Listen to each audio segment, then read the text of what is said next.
Hey! Nice. Happy April. Is that the month we're in? I mean, yeah, same word. Happy April. I am Kurt. This is Deren. We are the team that makes Otherworld games with new titles. Deren is the game director. I am the lead writer, or a lead writer.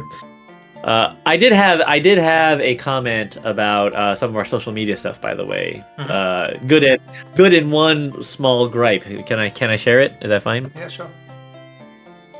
One, Adder Chat Tuesdays is a rousing success. So if you haven't joined our Discord, join the Discord, follow us, and have conversations with us. It's great talking to everyone about it and hearing about people's stuff that we talk about. That's great.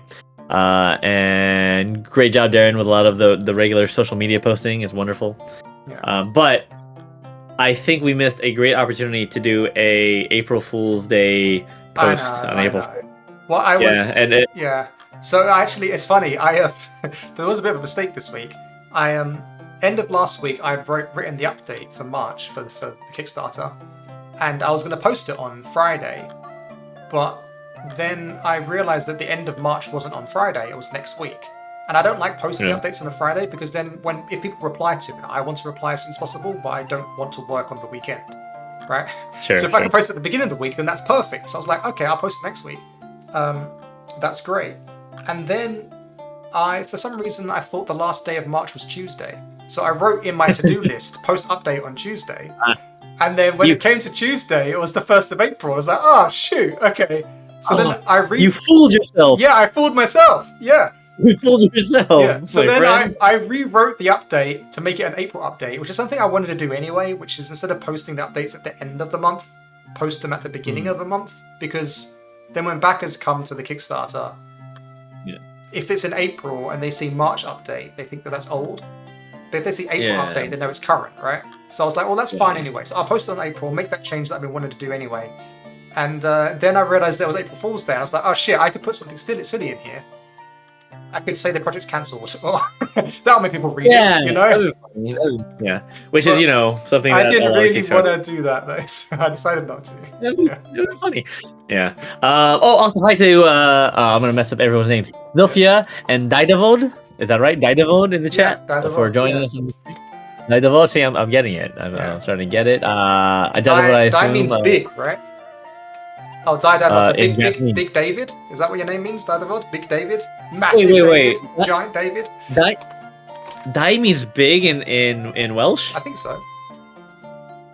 Di means big in Japanese. Yeah. Too, technically. Yeah, you're right. Okay, unless I'm thinking of Japanese. Yeah, you might be thinking of Japanese. I'm thinking of Japanese. Didavod means 2 tongues. Di means... So does Di not mean big at all in any part of Welsh, Didavod, or anything like Di? Because if so, then yeah, I'm thinking of Japanese, which is so funny. I have these 2 languages in the back of my head somewhere that I don't really speak very well, but I know parts of. And they sometimes they get crisscrossed. languages. But yes, welcome to the Adderstone Games Chat. Actually, so today I was mentioning this to Deren. So we've been writing this week and making progress with our draft. But I don't know what we're doing on stream today. And Dai is a nickname for David or David as well. And nope, you're thinking of Japanese. God damn it.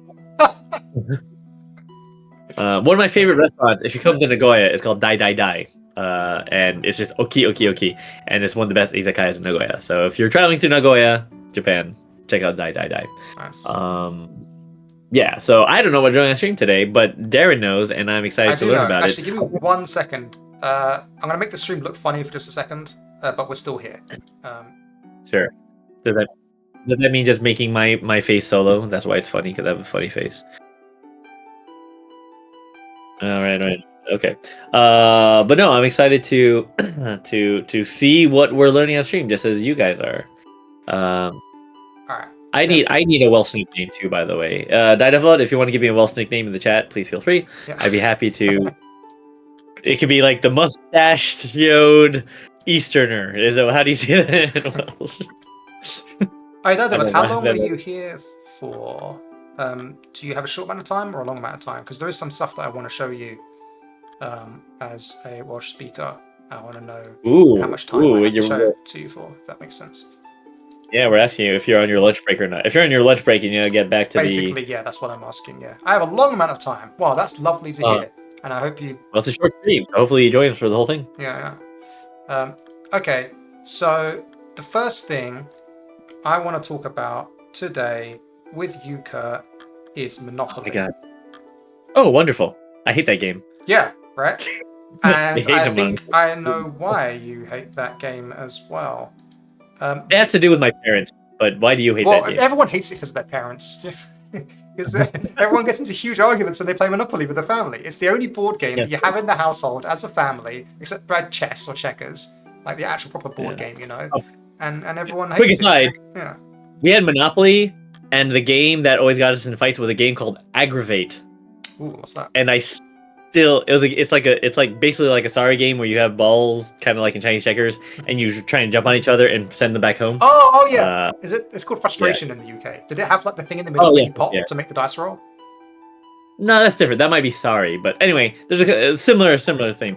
Monopoly was still worse though, even though. Anyway, continue. Okay, so do you know the history of the game Monopoly? Because I didn't until a random neuron in my brain fired 3 days ago and said, "Hey, what's the history of Monopoly? It's an old board game." And I looked it up.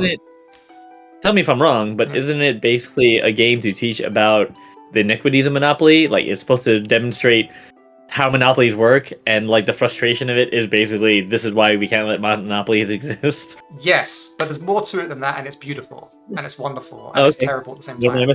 So first of all, you know this square here that says "Go to jail"? Yeah. Have you ever wondered why there's just a random square that says "Go to jail"?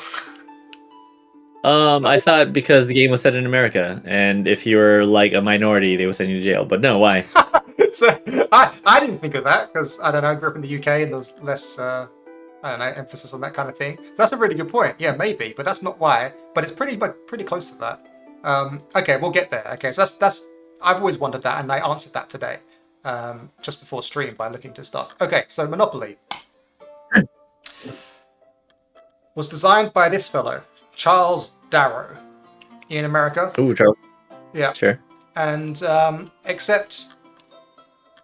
well, that was the official story until 2012. Okay. Until 2012, the official story by the Parker brothers who published Monopoly was that it was invented by Charles Darrow. Okay? Yeah. In the 70s, there was a lawsuit between Monopoly and a game called Anti-Monopoly. Oh, yeah, I've heard of that. And in that lawsuit, because they were trying to claim that you can't monopolize the word monopoly, right? You can't trademark the word monopoly because it's a generic term. And I think Monopoly actually won. But there was an exception made for anti-monopoly, which is kind of sad, really. So yeah, they do own the trademark to the term monopoly. Anyway, point was, in that lawsuit, it came to surface, this was in the 70s, 80s, that Parker Brothers and Charles Darrow weren't the original creators of Monopoly. I see. They stole it. Oh, okay. So Charles Darrow, he played a game that was Monopoly, but not called Monopoly, and he thought it was great, and then he redesigned it. Well, I say he didn't redesign it. He hired artists to make it look better. So he's the credit. Well, he's not the credit. He added like the iconography to it, like the arrow sign on the go, collect money, that kind of stuff. Like a lot of the iconography you associate with Monopoly was his idea, although he paid an artist to do it. He didn't do it right. And then he sold it to the Parker Brothers. And then at some point, the Parker Brothers found out that he wasn't actually the original creator of it. And then they bought out the other creators of games like Monopoly, where it first originated from, so that they couldn't sue them. But then credited him as the creator of the game and publicized him as the creator of the game, and he was the face of it for the next 60 years. I see. Okay? So the original creator of a game that was Monopoly is a woman named Lizzie Maggie, who was born in 1866. She might be the oldest game designer or commercial game designer of all time. Interesting. Fascinating. Yeah. And makes sense for a rich white man to steal an idea from he wasn't rich. I mean, he was, I think he was middle class or something. But, then a man to steal an idea from a woman. Yeah. So, and this is where your point comes in.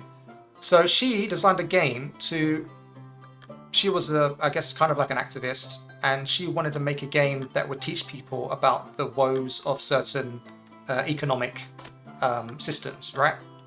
And so, yes, Monopoly was designed to show the inequities of monopolies, right?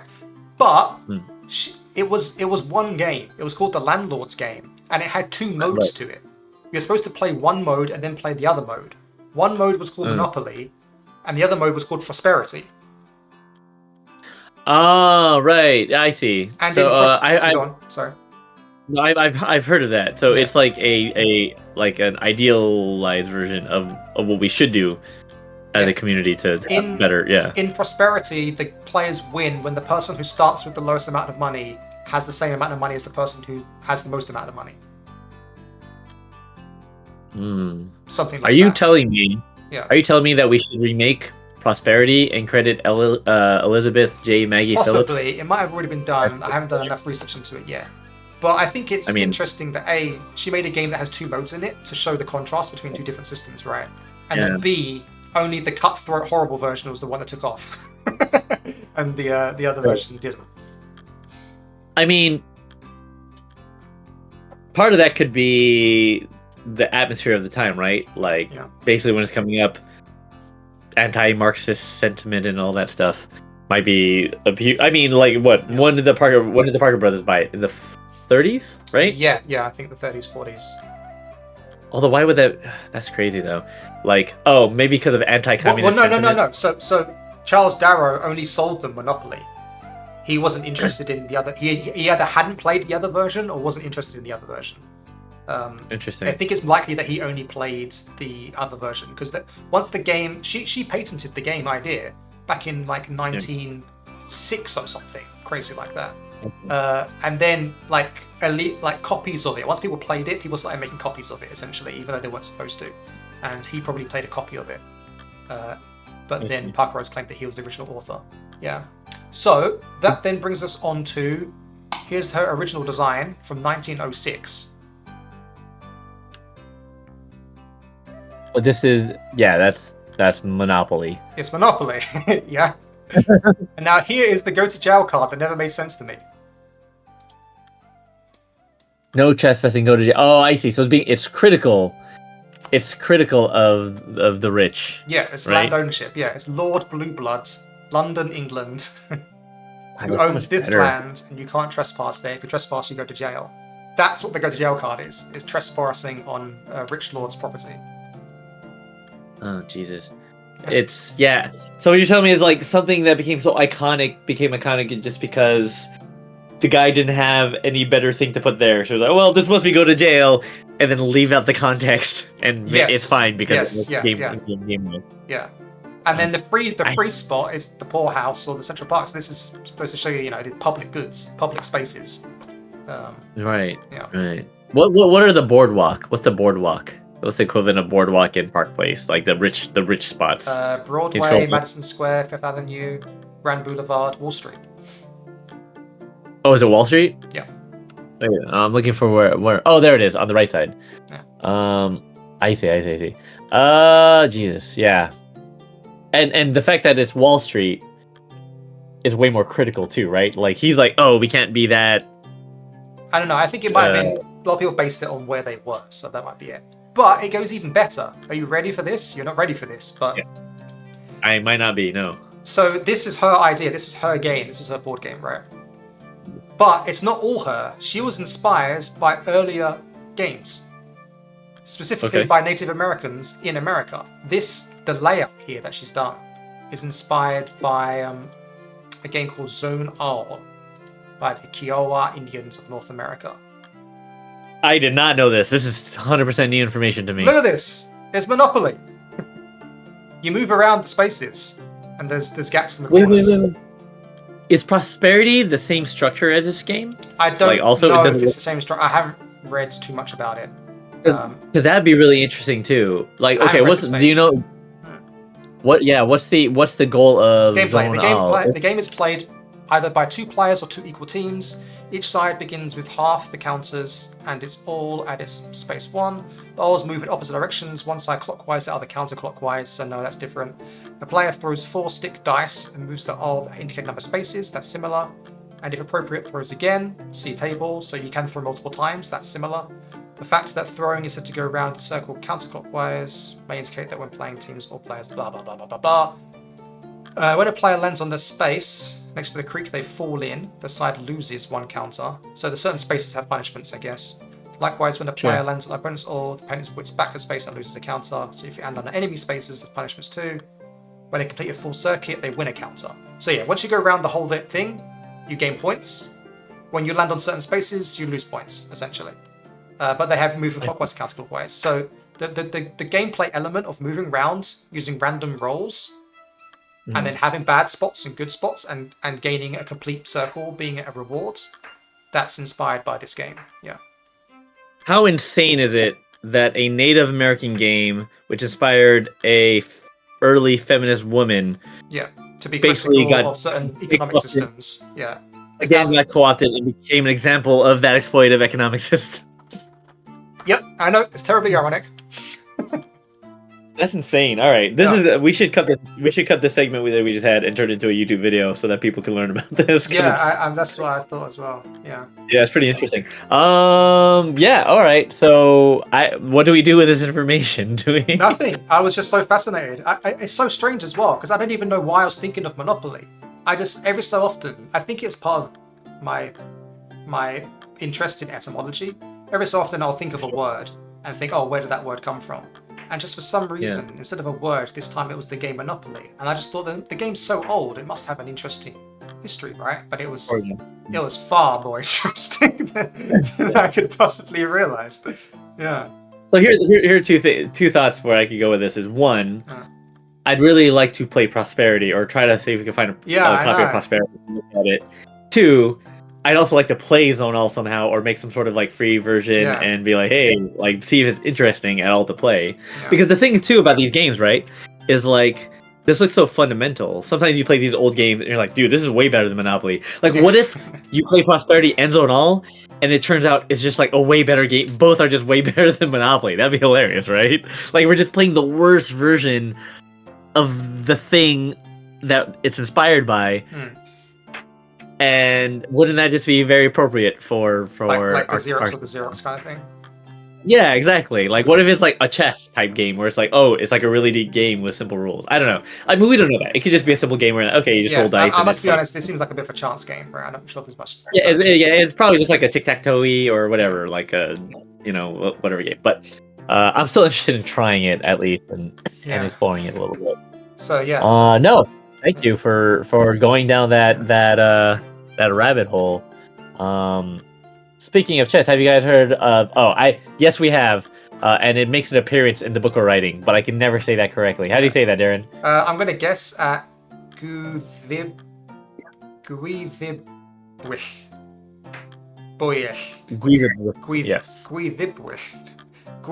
It's an early. Guithibwish. That's a hard one. How close did it get? Yeah, how close did it get? Yeah, and it's an early version. It's like a chess-like game, inspired.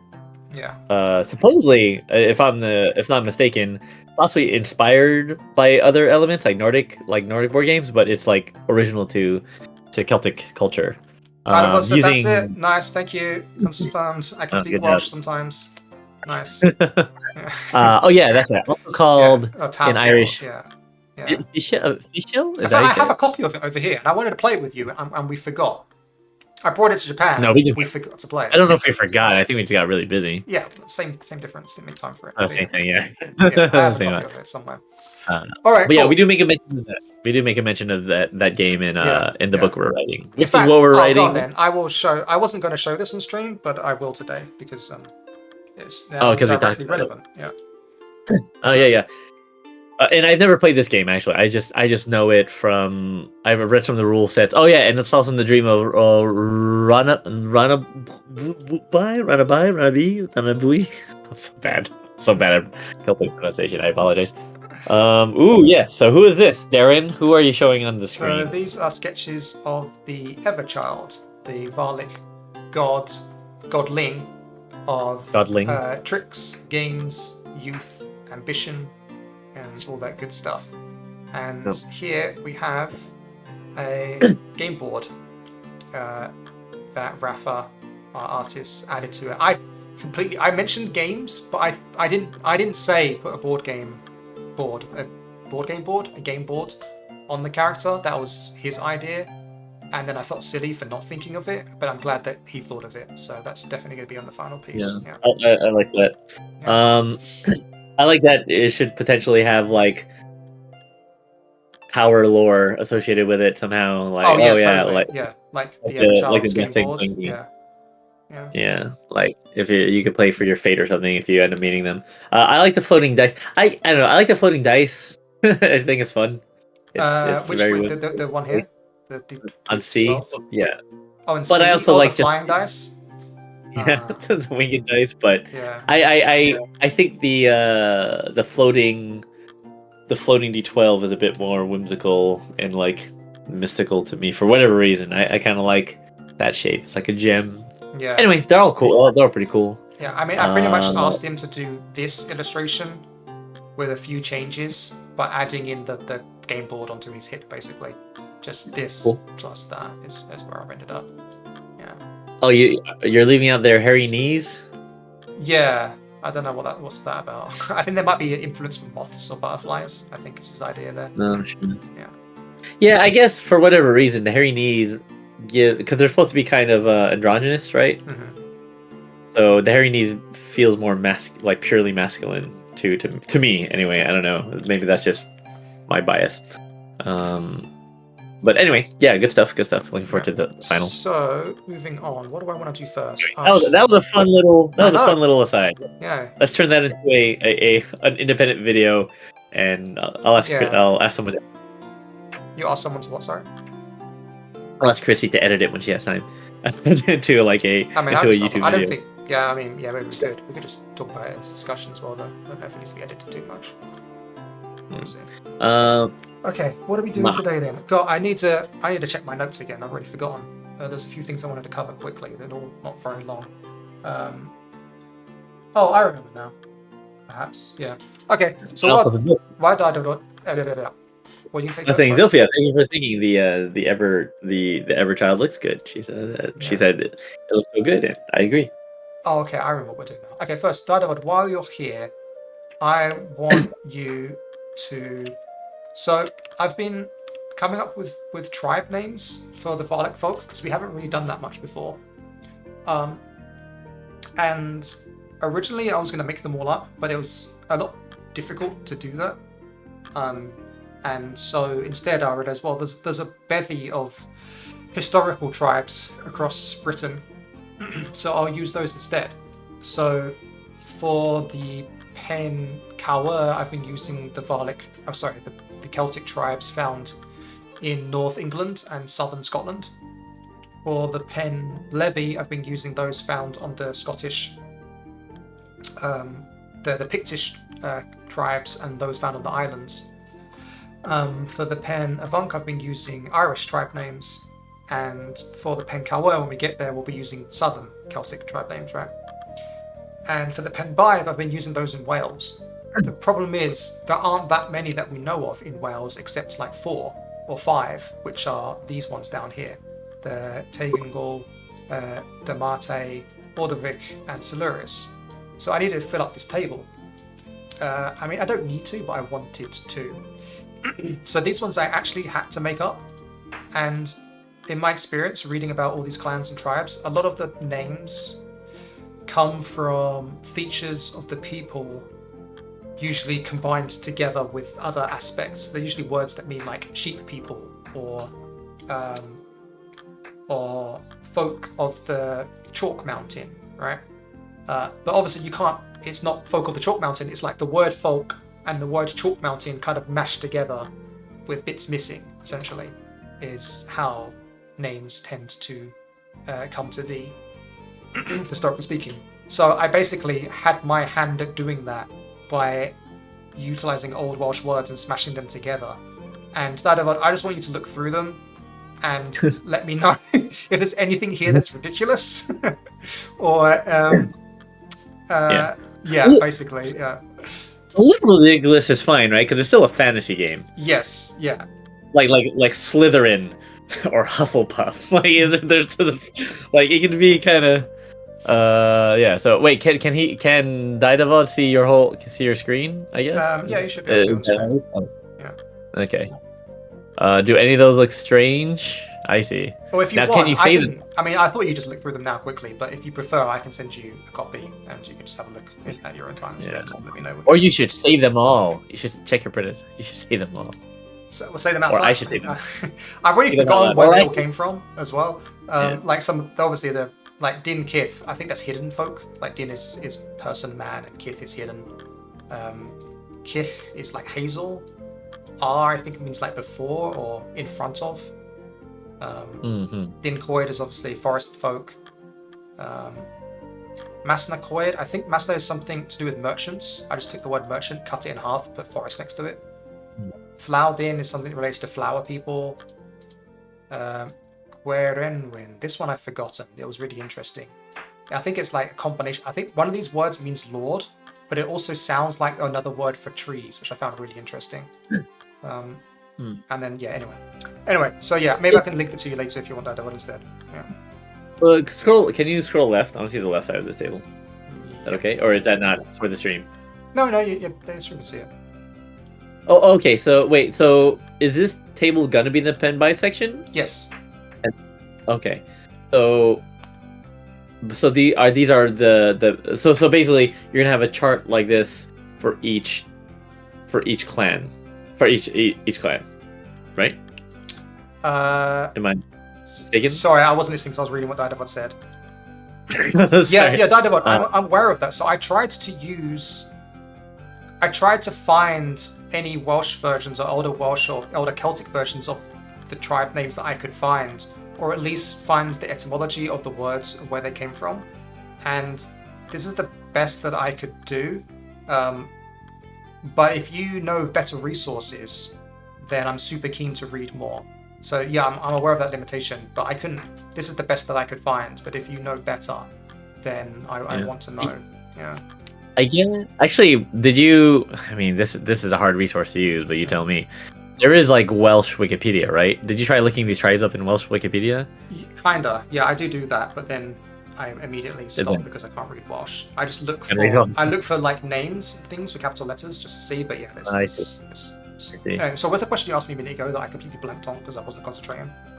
No worries. Well, because these are the names of different tribes, but are these the tribe names meant for the Penbys only? Yes. Or is it for all? So that means that every clan will have this kind of table, but for their clan. Yes. Okay, that's what I just want to make sure of. Yeah, so my intent of it was that obviously we name the major tribes, which I put at the bottom of each table, but then there's lots of smaller tribes that people could be a part of, and I've just given names that people can use from if they want to. Essentially, yeah. I had fun with the nicknames as well, and then the names here. The only thing I know is that Slurus comes from the root Sil, meaning seed or race. Yeah. Yes, that's right, that word, yeah. So then, but then it's like, well, what do we, how do we, I can't just call them Sil. But yeah, well, maybe we should talk about this another time, Didavod. We'll have a chat about this actually, because if you're interested in it too, I'm also interested in it. Yeah, we will give you that credit. Yes. Yeah. Oh, you're looking at Watch Wikipedia. That's awesome. Okay, cool. Then yeah, we'll have a discussion. I'll message you on Discord afterwards. Yeah. Because I remember specifically that there are things on when I was doing some research for some poems. I found a poet, and he had like an English reference, like a very short English entry on English Wikipedia. But when I look on the Welsh one, it was like this whole thing about him. I was like, oh, okay, there's different information, right? It's info gap. So okay. Okay, cool. Cool. Then the other thing, I think there's 3 things we want to talk about. The other one was, oh yes, we have been making maps of Avalon, and our lovely map artist Melissa Nash has been doing a grand job. And I can show you a newest map then. Actually, I wasn't going to do art review, but I guess this is all relevant, so we'll do that. Where is this map? Art. Map Pendraic Tower. I like this map. I'm afraid. This is Jasmine's idea. I was stuck for a while. I didn't know what to do for the Pendraic. The colours are going to change a little bit. But then she was like, why don't you do like a tower in the mountains? And I was like, oh, that's genius. Because I realised I hadn't done a map yet that's that's like more combat orientated, and I mean combat between like factions and groups, like large scale combat potentially. Because I have like a dungeon crawling, I have a lost druid grove, I have some nature stuff, I have a town, but none of these lend themselves to like grand scale combats. And so I realized that like a mountain pass with like a watchtower in it that guards the pass could be a stage for battles, but it could be a stage for other things as well. And this ended up becoming my favorite one because like you have the space here on like either side of the pass for big battles and a tower to siege, but then there's like a secret cavern system that leads down into the pass, and then the watchtower has like a secret stairwell that leads to the river so they can get water. And so there's ways now as well to sneak past the watchtower, or sneak into the watchtower, or sneak out of the watchtower. There's just like small and big things, and so I just imagined that you could use this for like 10 different quest ideas basically, and so I'm very pleased with it. You know what this map? Do you know what famous fantasy location this map reminds me of? I do not, Kurt. Please remind me. No, it's not a reminder. It's just it's pure coincidence. It's not exactly the same. But this reminds me, if you look it up on Wikipedia or like a map on Google, it reminds me of the layout of Helm's Deep. Oh wait, what? Really? Yeah, look up Helm's Deep. It's not exactly I know what the Helm's same. Deep looks like. I mean, at least some extent. From the map? Like, if you look at a map, like, because there's that overlaying bridge, and there's, like, the deep on one side of the wall, and on the left side is Helm's Deep, is it the main castle, and then you have, like, the Gore after that, and then, like, Helm's Dyke after that. Helm's Deep, like, map, like, of the fort, or of, like, the location it's in? Yeah, of, like, Helm's Deep, the battle map, so to speak, of Helm's Deep. Are you saying are you trying to say I accidentally recreated Helm's Deep? Yeah, well, you created the Celtic version of Helm's Deep. Sure, there's a river with a tower and like a crossing. No, because it has to do with that bridge. There's like that land bridge, right? Yeah. The river underneath it. But Helm's Deep is a wall, but yours is a natural thing. But because of that, it evokes for me the similar. Yeah. Well, I'm not complaining about that. Yeah. No, it's fine because Helm's Deep also has. I mean, that's the same thing that made Helm's Deep interesting, right? Yeah. You had like the cavern system that the the orcs entered into that they had to plug up and so on. So that's what makes it an interesting location. So it's not the same. It is legally distinct. Yes. Pendrake Fortress. And also the fact that there's that cave system, which the Helm's Deep map doesn't have. But no, it's interesting. It's a fun location, and when people see that, they won't think of Helm's Deep unless they've spoken to you. They're like. Yeah, unless they're like me. But... Yeah. Okay, so the point is that yes, we're making maps are great, but she's now made a map for each of the 5 clans, and that's that done. Now we're going to the Otherworld, and I have to design map ideas for the Otherworld, which is a whole nother deal, right? And so I've been brainstorming ideas for the Otherworld, and I figured we could brainstorm some on stream as well. I need some assistance. I immediately have an idea, and I'm not sure if did you already do it? Do what? Oh, did you already brainstorm? I brainstormed by myself, yes, but I'm looking for additional brainstorming. I'll give you one spoiler though. I've already commissioned the Everfathers one, so if that's your idea, it's too late. What is the Everfathers? Well, I mean, tell me your idea first, and I'll tell you the ideas that I come up with. Or do you want me to tell you the ideas I come up with first, and then we can talk about what you think? I can tell you. I can tell you my idea, and then you tell me that. I would love to see a place where in the Otherworld where you would encounter the equivalent Fithra, like a dragon's den, a giant's whatever. Okay, cool. Is that what you? Then I'm already on your level. Yeah. So what I decided to do was to give. Maybe it's too ambitious, but I don't think it is. I wanted to give. Because these maps in Ivarden, I've realized they have a lot of play to them because there's different environments inside one map essentially, and so what I want to do for the Otherworld ones is to show. Well, what I really want to show is where the Fae live and then where the Fithra might live, and connect them somehow. So the one I've already done, Everfather, is because it was the one I was most confident in, and the idea is that. Obviously, we're showing caverns within the Great Mountain that is the Everfather's realm, right? and inside one cavern system, there will be a maze of caverns and looping tunnels, which I'll come back to in a minute. And then eventually you find a goblin village in there, essentially, like a region where the goblins live. But then you have to go outside of the cavern system to the mountainside, which is a very dangerous place to be, because A, you have to climb, and B, there's many terrible flying creatures around that can catch you.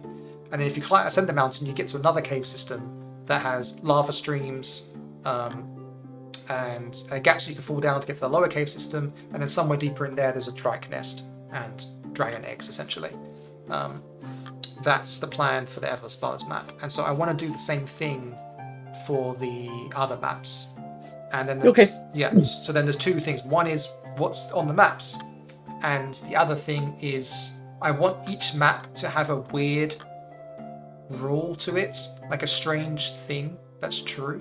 Like that isn't true. Non-Euclidean geometry? Yeah, so the Everfather's map has tunnels in it that go on forever.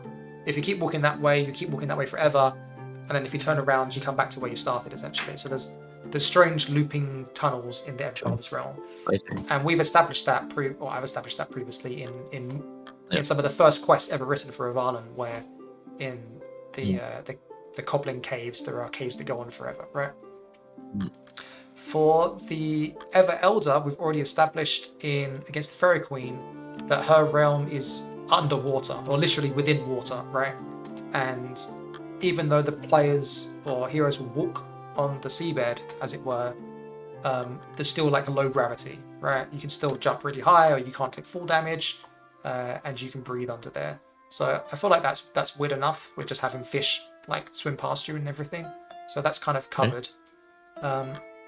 For the Everchild, it's giant world. So there's giant plants, giant stuff, there's giant animals. Okay, you say giant world, I say Honey, I Shrunk the Kids world, but I whatever. Said the same thing as well. I put it... Oh, you did? Okay, then we're on the same level. I just want to make sure. I know, I thought Honey, I Shrunk the Kids, but I changed it to Jack and the Beanstalk instead to make it more fantastical reference. Oh, sure, yeah. Honey, I Shrunk the Kids. Oh, Zilphia and Dadavad, Zilphia says Oobleck geometry. Yes. Is this the same kind of thing? Oobleck? Wait, did you say non-Newtonian? No, you said non-Euclidean, right? I said non-Euclidean. And Zilphia is referring to non-Newtonian geometry. I see. Oobleck is a non-Newtonian material. Zilphia, do you know that I did a PhD in Oobleck? Is that what you're referencing there, or are you just making a joke? Because I did do a PhD in Oobleck. Yeah, you sent me a bunch of videos when you were doing your doctorate about Oobleck and how interesting it is and weird it is, right? Yeah. It's a non-Newtonian fluid. Just making a joke. Oh, yeah. Okay. So, yes, Deren is a doctor of Oobleck, just letting you know. Yeah. Believe it or not, it's very interesting. And then Nightfall says, I noticed you use the names of the cares from... I'm going to mess this up. Can I say it? And then you correct me? Try it. Pledau Anvin. Almost. No. Okay, how do you say it? Pray thy. And Anuvin. Yeah. All right. And then Nightavad, please grade us. Davidon. Yes. Yeah. The Pray thy Anuvin. This is a. I think it's by Taliesin. It's a poem by him that depicts King Arthur venturing into the Otherworld and then raiding forts in the Otherworld for great treasures. And because there are otherworldly thoughts, I decided that yes, we should name our forts in the Otherworld after those ones in that poem. So yeah, that's where those names came from exactly. Yeah. Are there only 5 in that poem? I think so. Or I think there's 4. And I had to come up with an extra one for the Elder. Oh, that's right. I think. Cool. Yeah, that worked out. Anyway, the point is, Everchild, Honey, I Shrunk the Kids, Giant Beanstalk 1, that's fine. Then for the Evermother, I couldn't think of anything, except I wrote down maze-like forest. Like maybe plants shift all the time, but that's hard to do on a map, so I'm not sure. And for Everstranger, I couldn't think of anything either, except time halting or death halting. But I don't think that's true. I think against the Fairy Queen, you can't die when you're in there. Well, when you die, you come back as a ghost. But I think that's specifically because the Everstranger is trying to help the heroes. Spoilers. And against the Fairy Queen, so that's not it either. So, yeah. Dynavolt brings an expertise to the table, by the way, and he said there are 8 in the poem. Well, then there's 8 in the poem then. Cool. Yeah, but also the the Everelder's domain is inspired a bit more from Irish mythology too, right? So that's also part of it. Yeah, I think I must have. I think I looked into the names and chose the names based on the gods that I wanted to assign them to. Then yeah. Anyway, go on. So yes, Everstranger and Ether Mother are the ones that I'm looking into most for ideas about strange. Okay, things. so and feel free to type it in the chat if you have any ideas. We're ideating now, and this is the fun part of game design, isn't it? Yeah.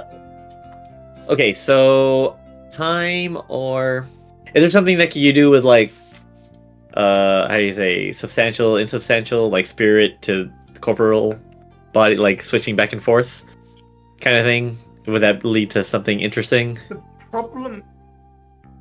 Oh, actually. Oh yeah, you're right. So I mean, so what I was gonna say, the problem is that we've already written for the Everstranger's Otherworld because we go there and against the Fairy Queen, right? So it's and obviously we're depicting a map primarily, so it has to show up on a map. And you're right. In against the Fairy Queen, specifically in the map, there are things that only ghosts can interact with and see, and there are things that people can interact with and see. That should just be the mechanic. Yeah. And just originally, my thought was that this is something to do with like magic that the Everstranger has done, specifically for that location to like interact with spirits. But you're right; it could just be a natural thing in that world. And also, it's great because the map artist did that map as well, so she's already familiar with that idea. Yeah, go on. Yeah, I think it's kind of fun, and that's like portal design, right? Or that kind of thing where you're just like, okay, this is the mechanic. How do you make up new puzzles for it and stuff? I think that's fine. I like those environments. Whatever, and it's weird. It's weird too, though, right? Like, because if you're like a mortal going into the world of the Everstranger, you're missing out. Are you? Well, no. It's. I like that idea. It's one of those weird things about. It's one of those weird physics things of ancient mythology of like, okay, if you go into the dead world, are you a spirit now? No, not necessarily. But in the Everstranger's world, it's like, no, you got to be one or the other. You're like fucking. It's aware of it a bit more, I guess. Yeah. No, I just like the idea now that if you go to the Everstranger's realm as a living person, you're missing out on like half of it. Oh, I see. You gotta be. Yeah, you gotta be able to be spooky. Canterbury is a great name for the Everchild because that is the Welsh name for the fairy fort under Glastonbury Tor, which is home to the Gwynap Nud, who is the king of the Tilitheg, a creature figure like the Everchild. Yeah. I am familiar with. At least I've read about Gwynap Nud. So the fact that it's a coincidence probably tells me that I did know that, and then I've forgotten. Like, so a lot of these things, I do a lot of research into them, and it's really painful because then I forget everything. And so these places were named 5 years ago, I think. So I named these, half a decade ago, Kurt. Oh my god, I'm about to have an anxiety attack. So 5 years ago, these things were named, and I'm sure I thought really hard about them at the time, but now I don't know, So I'm very grateful that you're here that people can retain this knowledge inside them. I wish I could retain this stuff, but it doesn't stay up there. Okay, so Ghost Environment Puzzles. Yeah, that's great. Yeah. Okay, cool. So then Evermother. I've just done Maze Like Forest, but obviously better than that would be great. Yeah. Wait, okay, so with the Everfather Looping Caverns, there's also that there's that puzzle game of like you go through the tunnel. Is that the same thing where you like go through a portal or something 2 times, but then when you go to the 3rd time, then it goes to your chosen destination? Is that something that would happen to Everfather's domain? Kind of, but no, there's no counting involved. It's more like if you go one way, one thing happens. If you travel the other way, another thing happens. Oh, okay, yeah. So the similar concept. I'm trying to think of other weird, interesting things. Okay. Oh wait, and with the Everchild domain, when you're doing the giant environment, yeah, that's kind of hard to do with like playing with perspective. Like you make something small a big, and then all of a sudden it's big or something. Yeah, but that's kind of hard to suss out when you're using your imagination at a And it's also table. just difficult to. In the end, these are going to be depicted on a map, right? Right. Features of the map. But I mean, we can mention things like that, but it's just how do we show it on a map? That's the thing. Okay. Yeah. Okay. With regards to the Evermother, if we think about her domain as like tradition,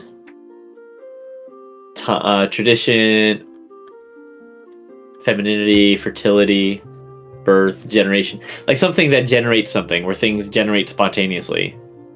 Is that a thing? Yeah, it feels like that maze-like forest idea, where there's like sometimes paths are open and sometimes they're closed, and like plants constantly grow.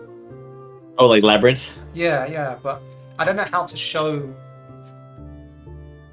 paths changing on a map that's static, Like I can imagine having like routes and one's coloured one way and one's coloured the other way, and then the GM can turn them off and on, but I don't know if that's just complicated or... Well, okay, here's the thing. If it's complicated, because you're trying to do something weird, right? Yes. So it becomes a game design thing. Like, is it possible to show that in a static 2D image in a satisfying way? Because if it is, then you have your idea. So at least entertain the idea before we discard it. Yeah, that is kind of it. So we're doing the rare Deren loads paint on stream, and you can all see my excellent design skills. So we're like, let's say it's more maze-like than the other ones, yeah? And then there's like paths in the forest, or there's trees and bushes that make up paths, I guess. And then are we going to say then that... How would we do it? Sometimes there's like a path here, and then sometimes there's a path here. You go on, what are you going to say? Okay, so if we're messing with like physics, does that mean that the basically the Evermother domain is probabilistic? It fucks with probability.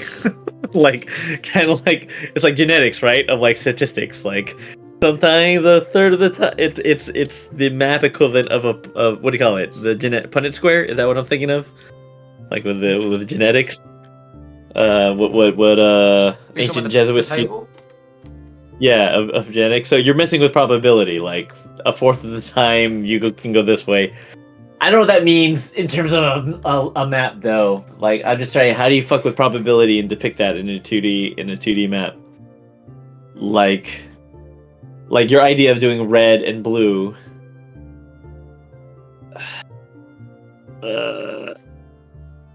Like, is it you have like these chambers or these groves, and no, that doesn't make sense. I don't know.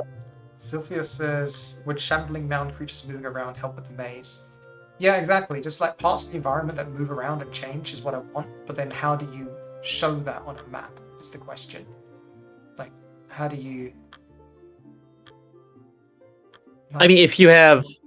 Sorry, you got. No, I think maybe this is it. Something like this where only certain parts of the map are accessible sometimes, and then you have to do something to make other parts of the map accessible. Like there's a lot of puzzles like that in video games, right? When you hit a switch, everything changes, and now you can go one way, but you don't know until you go explore again.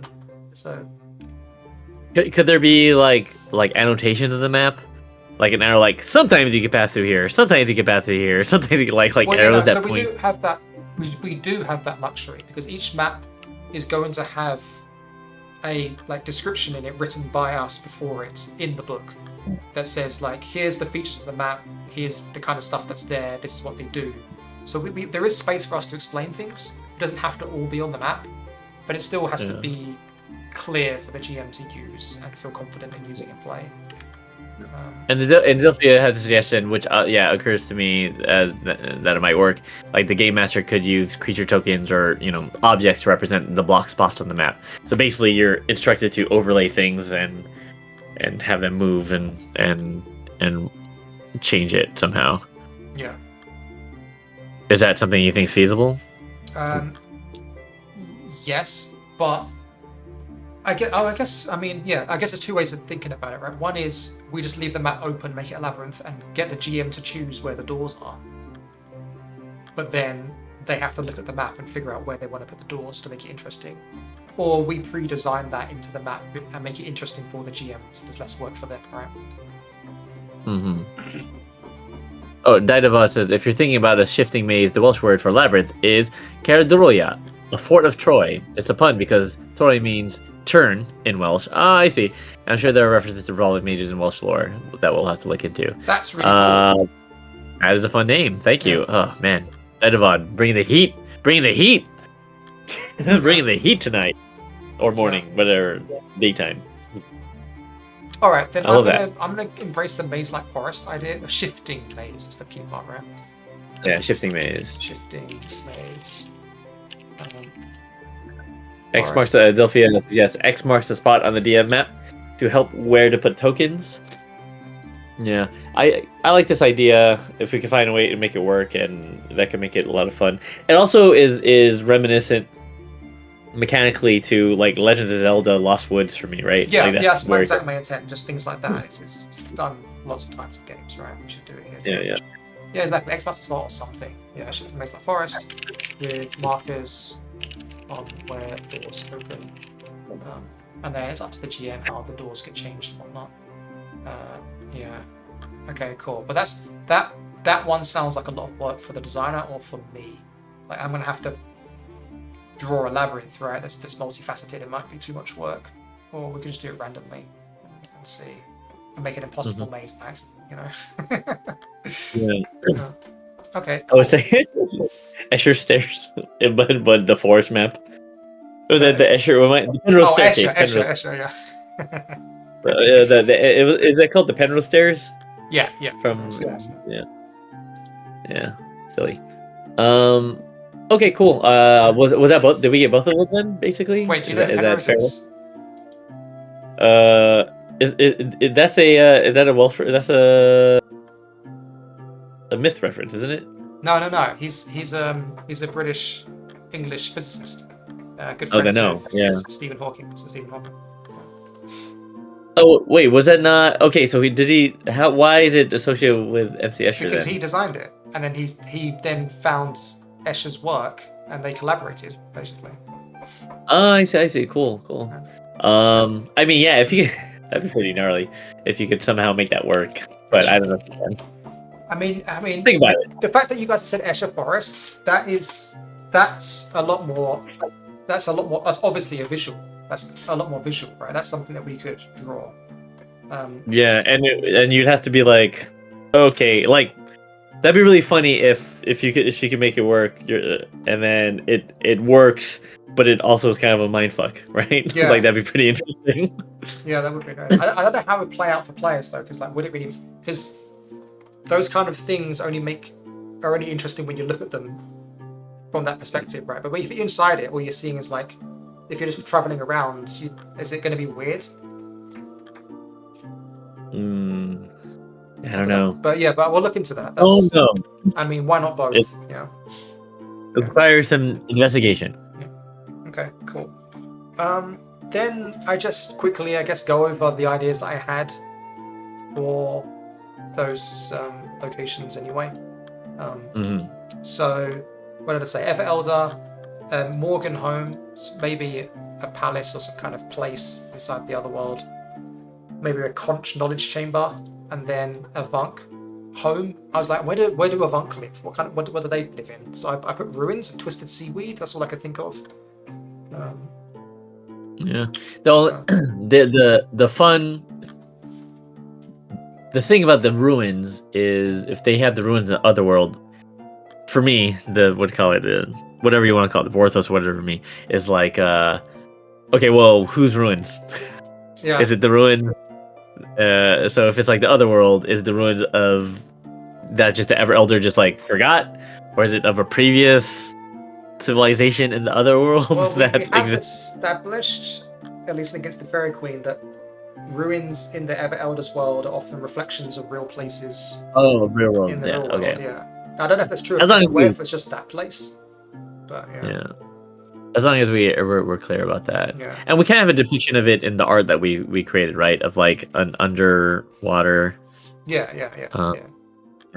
Oh, that would be interesting. Like an interesting thing about that is, I wonder if you can get away then with creating more environments. Like for example, like a whatever our world's equivalent of like Greek sculpture or whatever, but that happens to be in an environment like like a Greek environment, but in the other world because the Ever Elder is interested in like global environments that because she gathers knowledge. Like I'm not saying you strange illustrate, architecture, yeah, from other places in like history. recreations and other stuff. That's interesting. Yeah, like upside down pyramids and stuff like that. Like there could be something that looks like Egyptian architecture through the Ever Elder lens, but it's not Egyptian. It's like her filtered through this Celtic sensibility of what they feel it looks like, and that could be strange and weird and interesting. Yeah, that's interesting. And yeah, for anyone that's got against the Fairy Queen and doesn't know this small little bit of trivia, I guess, fun fact is that in this illustration here of a rain, which is the town location of the horror adventure, in the reflection of the water, you can see that the tower is ruined. The tower is ruined. Clever. Is a hint towards the ruined tower that you can find in the Otherworld beneath it. Yeah. And to show you the brokenness that lies beneath the surface of the town, that kind of stuff. My stuff. Thank you, Dynavon. That's so cool. Yeah, that's I agree. Art direction. Wow. Okay, cool. So, all right, that's interesting ideas. Thank you. Evermother, I did a little home. I just know it's going to be an orchard with like forbidden fruits in it and stuff. That's obvious to me. And then the Penbythe location area stuff will be just like a dark forest stripped with like, what happens if you let the fauna have their way with the flora? Well, there's nothing left. So that's already clear to me. The Everchild, wasn't sure about this. Maybe like a mushroom fort, like a fort on top of a mushroom or something like that for the Booback place. Oh, sure. Just like a Smurf. Yeah, Smurfs. Yeah. And then maybe a giant home. I don't know what that would be. A giant environment.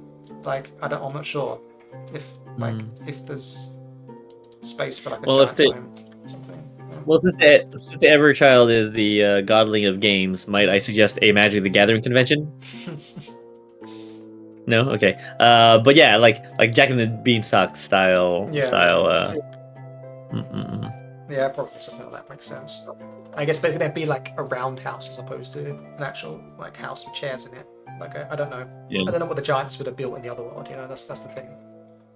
Is it in a cloud in the sky? Let's think about this. Yeah. Let's consider. That's the thing. Yeah, but that works though.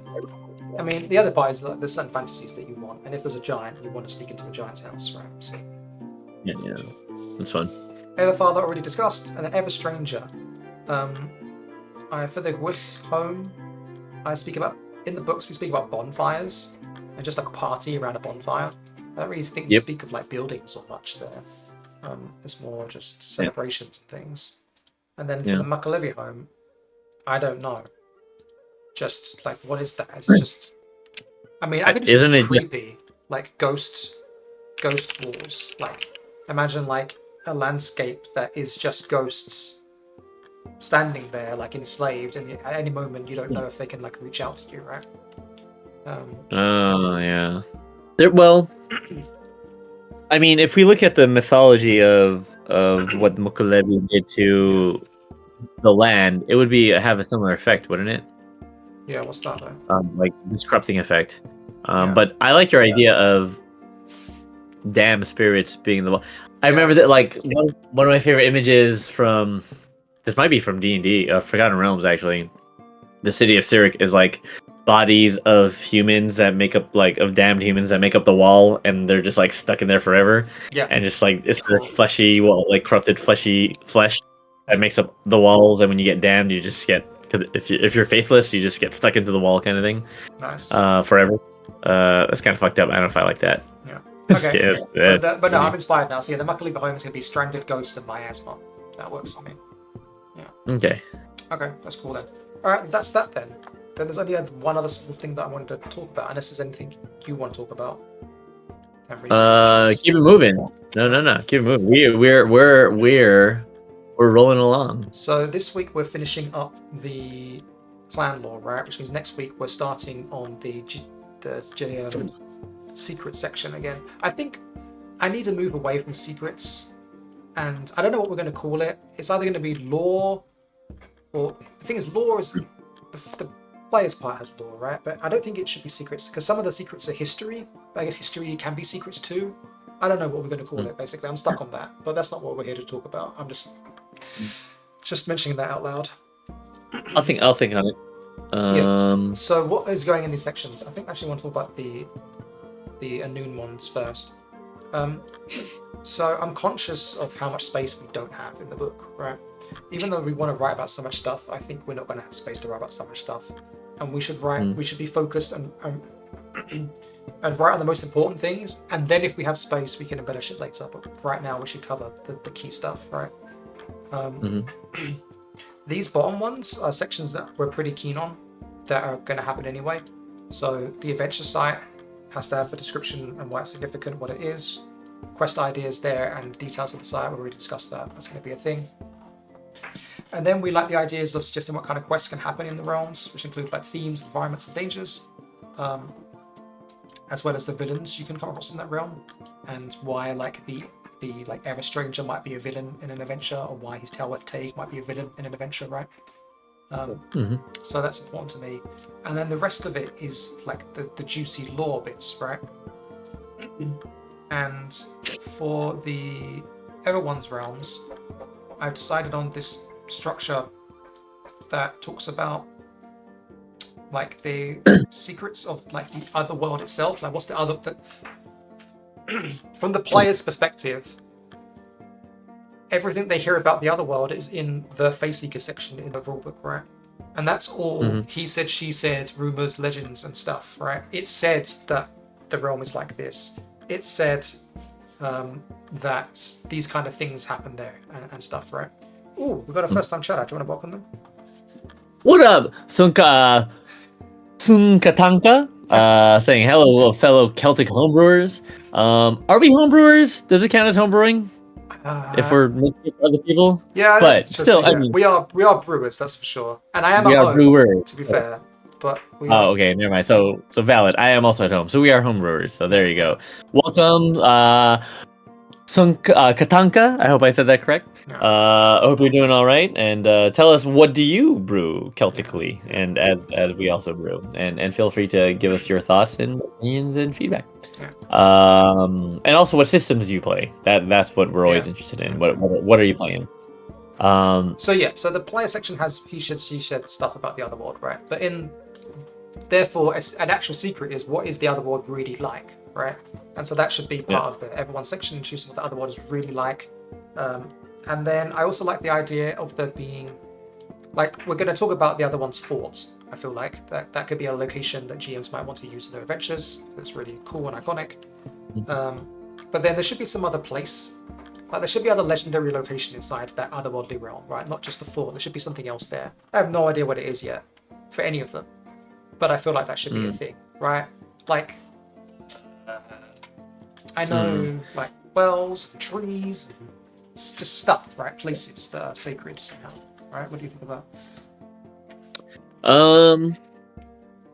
I mean, we've already talked about the places that the faith that occupy, right? And is it not relate? Is that a totally different? That's the adventure sites, though, right? Like we can't we. Yeah, we will delve into that. So the purpose of the adventure sites was to show, like if you threw a dart at the map board of the other world, what would a random generic adventure-like location be? Not a particular specific location, but like what's it like moving through the other world, essentially. Yeah, and that includes like the horrors of it and then the fate bit as well. Yeah, but now I'm just saying that there should be. So in the player section for the clans, we have like all the important locations, right? And there should be important locations in the other world as well, right? You're right. And aside from the castle, the exactly. The so we've already established the forts. There should be other ones too. Yeah, it's basically what I'm saying. Okay. Yeah, it's tricky because the geography is less like the geography of a material plane, right? Yeah, we can't say this is where it is. We just have to say it exists. This is the thing. So really, what you're saying is there's an interesting thing that exists. In which case, we should draw, I think, from mythology, and find things that are interesting from the mythology, and figure 5 that are appropriate to us. Like some things that come to mind are like the room where time fucking slows down. Like at the end of what story is that? Where Bran goes to get his sister. That we drew inspiration from, and there's just like a weird room with fucking where you can hang out, and then it like 100 years pass, but Do you mean the time islands? is maybe the island, Island. Yeah. Brand's journey. Yeah, I think there's a few brands, but yeah, there's the journey of Bran. Yeah, or something. Or when Bran dies, the giant skull becomes a fucking castle kind of thing, or like a tomb or something, like the giant's head, which has an analog in because they believe that there's a hill in Britain that is like the head of Bran or something like that. Yeah, that's right. We don't necessarily have the same place, but we can use that in our mythology. So that's what I'd be interested in doing. I'd be interested in like finding locations that we think are really interesting, and then finding and adopting them to our other worlds. Because then it's drawing from the mythology in an interesting way. Exactly. Yeah. Okay. What does Sunkatanka say? I don't have a group right now. I'm just designing a whole world for fun. Awesome. Right now I'm working on a group of islands inspired by Celtic cultures from one part of the world. I just designed 63 fairies dragons based on 63 fairy dragons based on Celtic fae, I think is what you're trying to say there. Yeah. That is a lot of fairy dragons, my friend. Yeah, fairy dragons, yeah. And then Night of Oz says that the writer Mark Chadbourne has a great description of the Celtic Otherworld in his Age of Misrule, Dark Age, and the Kingdom of the Serpent trilogies, with good locations and fairy courts and stuff. I'm not familiar with that series. Is it a novel? It's not, or a game series. I'm assuming they're novels. In which case, I'd be interested in checking them. Of course, I'd be interested in checking them out. The other thing is, that's the interesting about mythology, right? Is because we're doing like Iron Age. We're trying our best to do Iron Age mythology, but when you talk about like fairy mythology, you can't get away from medieval stuff, right? Because that's where a lot of it gets run by. So we get a little bit anachronistic. There are a series of novels set partly in this world. I see. Cool. Another interesting, there's the Celtic trilogy I've been wanting to look at is the one that are you familiar with the Black Cauldron? Do you remember? You know what I'm talking about? The Disney film. Mentioned it to me a few times. Yeah, that's also the Chronicle of Prydain by Lloyd Alexander is also based on Welsh mythology, and I can't find it easily in Japan, so I need to to pick it up. Yeah. I don't know, and just eat the cost on shipping or something. I don't know. Yeah. It's very green. Which one? The Black Cauldron? Yeah. Yeah, I want to read it so I could force my son to read it in the future too, because I hear it's fun. God, it's so expensive to get over here though. Okay, so get Shadowbring over. Maybe, yeah. Well, it's also it's more expensive because I earn money in yen over here. Sometimes. Yeah, that's true. Yeah, I mean, I earn it in pounds too. But anyway, going back to this idea, I mean, how do you feel about that? I like this idea. No, 100%. Yeah, that's exactly what we should do. Yes, we should read the source material and just grab onto anything that sounds interesting, and then find out where we can. And then invent if we're like stuck. We need a fifth thing because sometimes you do that. You look at the mythology and it's similar to monsters. Like, oh, they're all shapeshifters. If you let them all be shapeshifters, that's what like fairies are, right? So, but you do have to make a choice for game balance. Sunka Tanka also says the island is home for the reimagining of Dragonborns, not as race, but a term of draconic humanoids who are your Celtic races. Oh, actually, yeah. That reminds me a bit of the Dragonlance. What are they called? They have like dragon humanoids, draconic humanoids and Dragonlance that I'm quite a big fan of. If you are familiar with Dragonlance as a property at all. All right, so we read all. Yeah. Okay, sorry, go ahead. No, I'm gonna say so. My intent with it is that we're doing this common law, uncommon law, rare law thing. Yeah. My intent was that for the common law, you essentially reiterate what people believe the Otherworld is like. It should be very short. Then I guess uncommon lore would be what it's actually like, and then legendary lore would be this special location. And but I don't know if. Yeah, no, I guess the special location should be its own thing, and it should have its own common lore, uncommon lore, rare lore, right? We just can't do too many of them if that's the case. Like, it's the fact that this place exists, legendary lore, and we also like describe it in that thing, or should it have its own bits? Is what I'm wondering. They should probably. I mean, we should probably have bits that follow the common, uncommon. Because the point of doing that system is so that game masters have more to play with, right? In terms of building adventures, revealing them to their players. But I also wonder. So here's a question to you: they don't just have to be that long. Like, how often are we like common lore is that this is like this, and then common rare lore is it's exactly like that, like because this is kind of a writing thing, right? This becomes a dynamic of writing. Are you saying we should do that, or that sometimes we should? Maybe sometimes we should, at least once, probably, because the writing dynamic you want is here's the common lore, but each time you're like, but wait, there's more. It's not what you think, and then the rare lore is it's even more not what you think. But how often is it's exactly what you heard? This place is fucked up, or something like that. You know what I mean? So that's something to consider. To at least mix up in a way, otherwise then it becomes predictable based on just saying. Surprise! Here's a twist every time, you know. But I think it depends on the location what we decide on. So that's my gut, and I don't know if that impacts our word count. If it probably does. Like, does that? Yeah, increase it a little bit, but I think it's fine. I think that what do I think? I think that my opinion has been coloured by our playtest document, which I don't have here right now, which is annoying. Maybe I should find it. I mean, the thing about our playtest document is that the common, uncommon, rare lore is kind of long. Yeah, that's what I mean. I've been influenced by that, but I think... And I think we will have several like that, but I think you can basically do half of that for a bunch of entries. Yeah. And you'll have a bunch of content. I think that I agree. I think the reason why we made this long is because... We're demonstrating proof of concept. No, well but I think it's actually because these are for items, right? And so we wanted this item to have like a whole story for it because it's completely self-contained. Whereas for these other sections, they're going to be within this broader section of, the Everstranger's Otherworld. We don't have to introduce the Everstranger's Otherworld in every bit. We can just have like, there's a tree here, common lore, a sentence, uncommon lore, a sentence, rare lore, a sentence. It's just that tree. And the GM can improvise with it. Whereas these items are like tangible things that we really know that they're gonna want to insert, and it has to be a thing that has rules, right?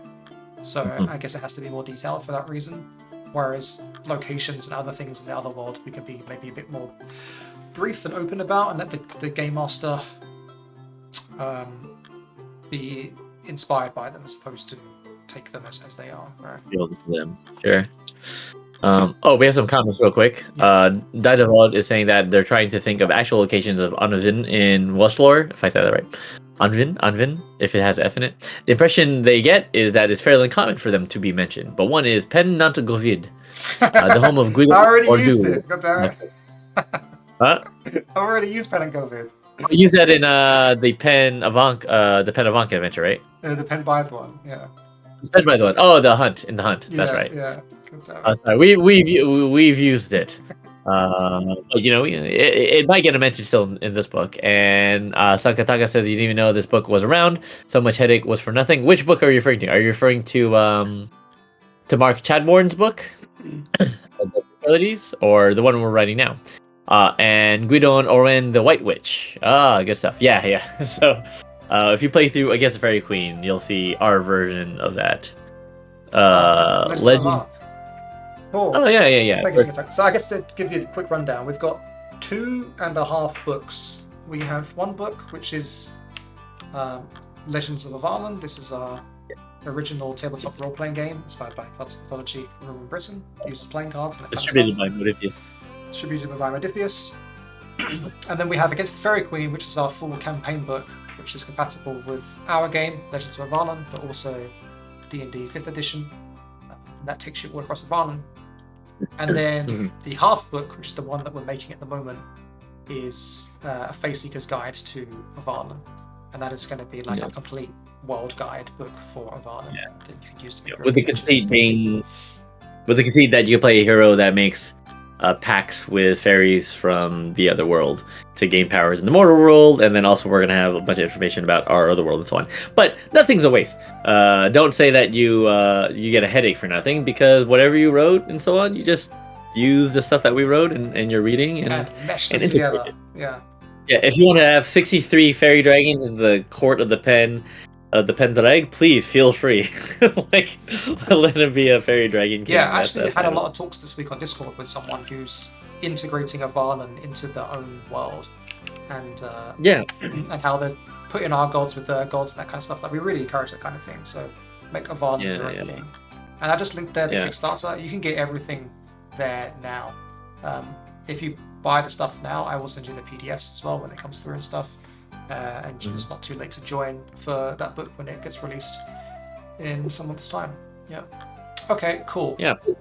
Then the other thing I wanted to mention was that there should be a list description of some number of prominent Teleth take, right? I think people are really hungry for that, so we should just do that.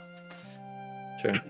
Now, when you say a list of the common Teleth take, you mean different fey creatures? Oh no, the houses of the Teleth take, or the leading Fae and their houses. Yeah, I'm down with that. And what their domain and their responsibilities are. Yeah, exactly. Yeah, I'll put 100%. Fae, houses, and responsibilities. Yeah, and then that brings me. So yeah, we ended up with 5 points. And so to be clear, when I say mystical location, I mean just one. I think we only have space for one. For each realm with the Otherworld, right? Then for Avalon Secrets, we've tried doing this before, and I think the structure I came up with was going to be too long. And I think we have two choices.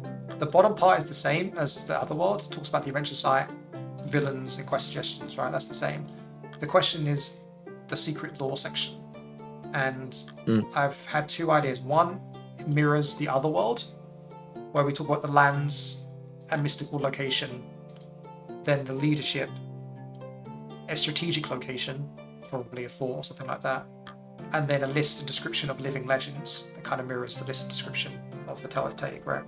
These are people that are alive now and legendary you might want to meet and what they do in that place, right? Or the other way to do it is to do a section for each region that we've done for them in the player's guide. And in that section, have a description, a living legend, and a location. But each of these points is only the common, uncommon, or legendary lore. So the description will be the common lore, the living legend might be the uncommon lore, and the location might be the rare lore. Or for the second region, the location might be the uncommon lore, and the living legend might be the rare lore, if that makes sense. So that gets more stuff in there, I think, but there's less information about each stuff. Or we focus on some really important things, but then don't mention lots of things that are mentioned in the player's guide. I think it's our options, basically. We have some interesting comments, but we'll come back to that, because I do have some thoughts on that. Yeah. So Nice Guy says, hey, so I tried your Avalon stuff. Feel free to finish that thought. We're interested in see how that... Welcome. Very Also, I like your name. I think it's cool. Yeah, Sonkataka, it is... Sonkataka says, always have tons of fun, and your world is mostly inspired by different countries. You wanted to make them fit for a fake court you found just for the heck of it. Awesome. Yeah, taking inspiration from real world stuff is something we're interested in too, so we're kindred spirits. Welcome in, Stowe Nice, says Zilphia. Zilphia is the mistress of riddles, and please join her Discord so you could have her torture you with riddles and with your workday. Stone Knife Guy says it was cool. You have one Irish player and she liked it. As did the rest of them. Yay! Pew pew pew! Yeah, be a bad birthday. You made it sound like it was gonna be a bad thing. So I tried your Avalon stuff, and I have some opinions. Was what I was feeling coming, and I'm ready for that. That's okay. But that's a much better outcome. So happy to hear that. Yeah. Yeah, that's wonderful to hear, sort of guy. So I'm assuming that you're you're the dungeon master playing in the Volant system or in fifth edition, or your favorite in D&D. Curious about that. Okay, so my thoughts on the sections. I mean, here's the thing: if we're gonna be talking about the Fey courts, you could center it on the Fey courts and their region, like if they have their own fort or citadel or whatever, and you could talk about what their region looks like in the Otherworld. Oh, Is that possible? I was saying, hey, this is how I'm going to structure this, and this is that version of that, but it's also this version of doing regions, and you're saying, actually, why don't you apply the region idea to Fae instead?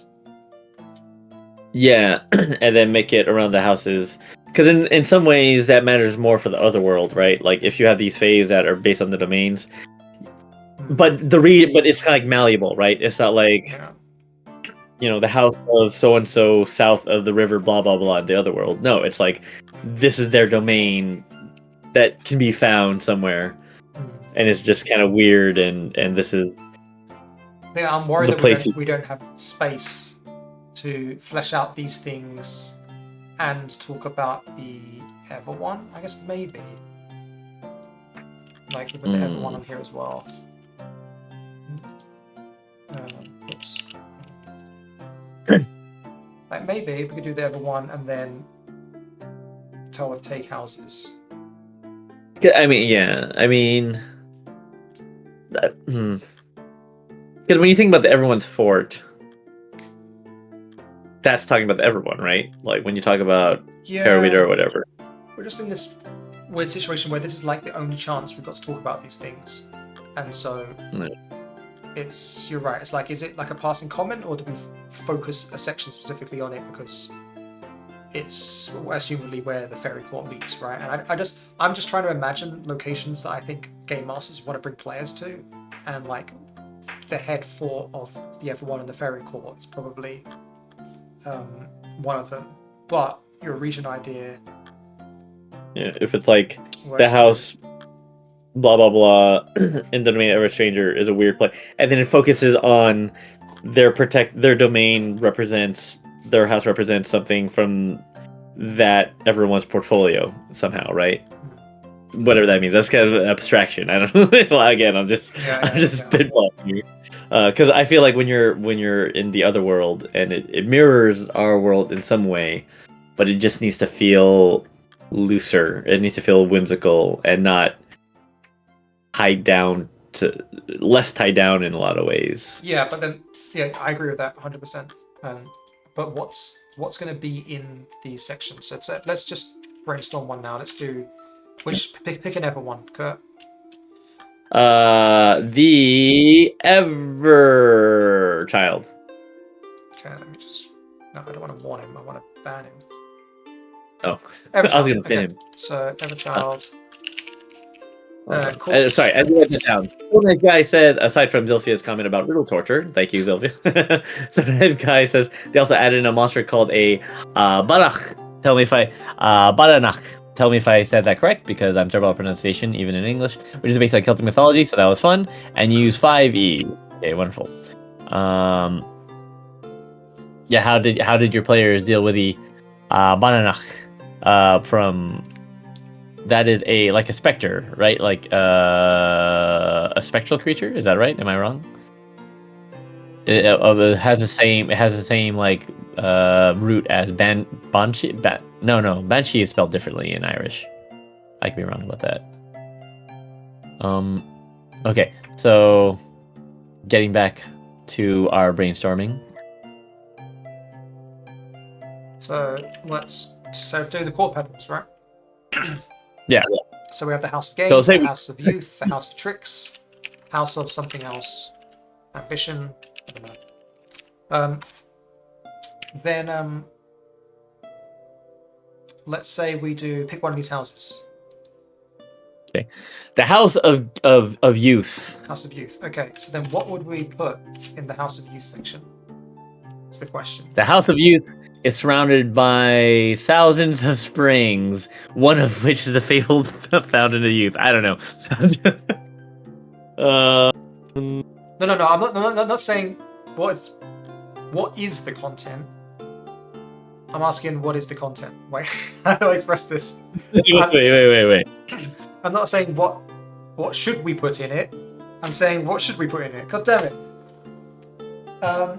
Not the specific words, but sure. The content. I don't know how to differentiate those two words. the outline, the ideas, the sort of the outline, the structure of it. Yeah. The outline of it, the structure of it. Yeah. I got you. What information might I find in there? Not what is the information. Yeah. There we go. Sure. No, I got you. Yeah. Okay, so we might find a brief description of their area. Okay. Of the House of Youth. Of the environment. Okay. Of the environment. Okay. A brief description of an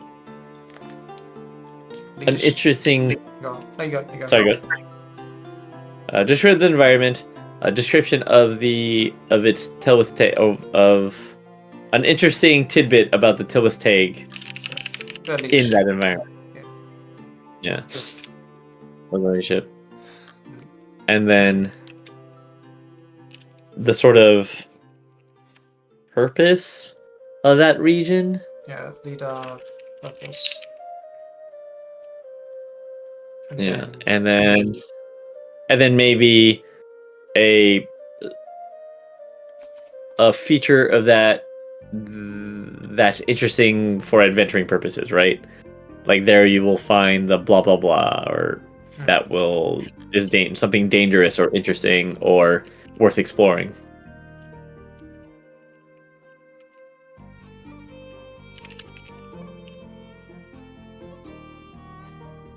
Yeah. Okay. And then, I'm just the more that we do this kind of stuff, the more I'm thinking that the common, uncommon, rare lore thing might just be for the items and the bestiary. Because you'll end up you'll end up getting content bloat. We can't right? do common lore about the House of Games. I mean, I guess we can. I mean, maybe we can. That's just a description of them, right? It's like the House of Games is the ever child's court for games, right? And that has to be said anyway, and that's common lore, I guess. And then uncommon would be who their leader is, perhaps. And then legendary will be this secret place, maybe. Sure. Maybe that's fine. Like something. Yeah, that could work for me. The question is this interesting, and is this because basically what we're doing is we're basically expanding our world, our map, in a similar way, right? Which I think is I think is actively a good thing, and it's something that is useful to game masters that want to make adventures in the Otherworld. Yeah, you're right. So what did I originally have? I just had one location with lots of details on it. The Ever One and their secret. The main fort as another location, and then just a list of Tilwith Take. But I feel like you're right. I think factions are just key always, right? You don't want to work with just the Everchild and just the Fairy Court. If you know that there's 4 houses and they have their own motivations, desires, that's ripe for quests and stuff, right? And an ideation for us too, right? If we understand that the Fairy Court has different players in it, different houses, that can be really, that can be interesting, right? And I think it is. Stone Knife Guy also says that they're not the best at pronunciation, so they call them Bodonak. And it was a bunch of armor and weapons of dead warriors coming to life. Very fun. And Sunkatanka says they're using the 4 types of Fey Courts: Trading Seelie and Unseelie Courts, Court of Stars, and the Court of Bone. Not technically evils, just Feyish. Yeah. So in our Fey Courts, we do have 5, each key to one of these Celtic-inspired sort of amalgamation of gods. And we're getting kind of anachronistic with it, because our world is Iron Age based, but as you say with Seelie and Unseelie Courts, the Fae are very much inspired more by medieval mythology and folklore. So we're kind of having a bit more fun with it. It's the future from the point of view of the Valak people in some ways. They're ahead of the curve in making these kind of medieval-ish courts, but they're not exactly medieval. Okay, so then for the where did I write this down? Oh, here, House of Youth, right? So then we would then have to do, not have to, but what we're suggesting is that we do the same thing. Pick a region that you've worked on that you know well already, that you've actually done. In the pen, in whose world or any whose land? What one? Okay, sure. Let's say the Arid Barrens. Sure. The desert. Arid Barrens. That's not how you spell it, but whatever. Arid Barrens. So then, common purpose, the common description would, I guess, just reintroduce what the environment's like and who lives there briefly. Description environment and leading tribe. And then rare would be about the tribe's leader, I guess, the motivation. And then legendary would be some interesting secret about the tribe, either historically, interesting secret about tribe historically or currently, right? Now, or location. Right? Or location. Tribe history or location. The issue that I'm coming across is basically that everything in the player section won't have more information in the GM's guides. There's just not enough space, right? And so, like, Finon Matir, the secret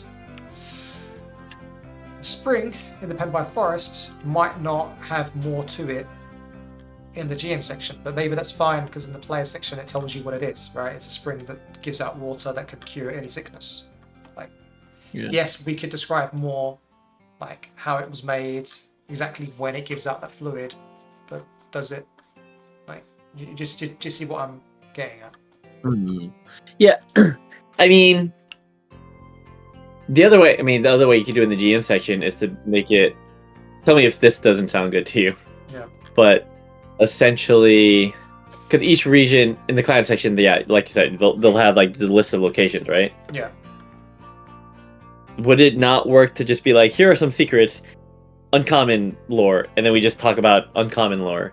But it's not. We don't necessarily have an equivalent region in the GM section. We just kind of freely talk about uncommon and rare and legendary lore as bullet points. Bullet points. What? So you're saying for Finon Matir, it might not have common, uncommon, and rare lore. It might just have one of those, and it would just be in the rare section. Yeah, exactly. Like, you just know that there's a bunch of uncommon lore, a bunch of rare lore, and a bunch of legendary lore, and they're basically like adventure hooks that the GM can refer to.